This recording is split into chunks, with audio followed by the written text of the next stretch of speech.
আমি আজকে নিম পাতা সংরক্ষণ করে দেখাবো।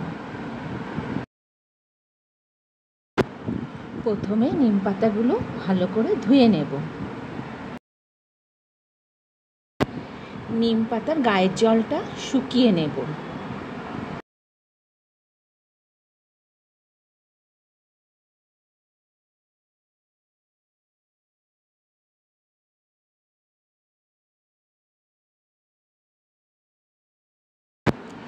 এবার ডাঁটি থেকে পাতাগুলোকে ছাড়িয়ে নেব।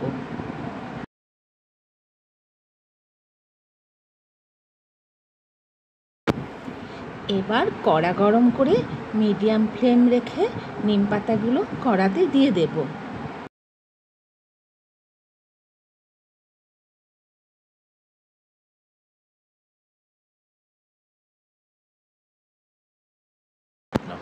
আস্তে আস্তে নেড়ে চেড়ে সমস্ত নিম পাতাগুলোকে আমি ভেজে নেব শুকনো কড়াতে।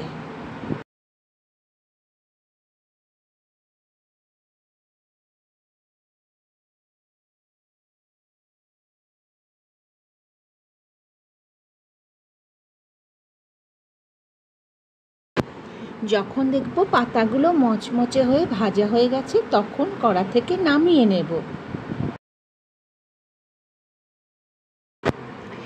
এবার হাতের সাহায্যে নিম পাতাগুলোকে গুঁড়ো করে নেব।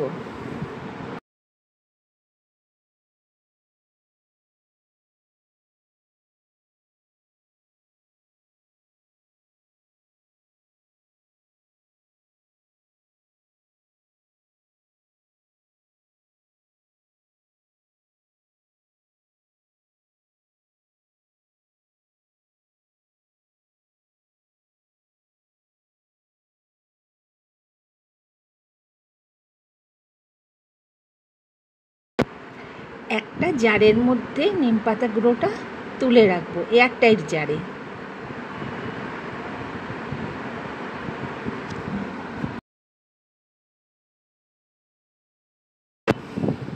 এই নিম পাতা সারা বছরের জন্য সংরক্ষণ করে রাখা যায়।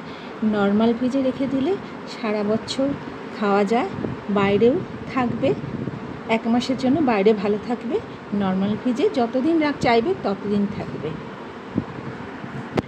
নিম পাতার একটা রেসিপি তোমাদের দেখাচ্ছি। বেগুন ভাজার ওপরে নিম পাতার গুঁড়ো ছড়িয়ে দিলে খুব সুন্দর খেতে লাগে।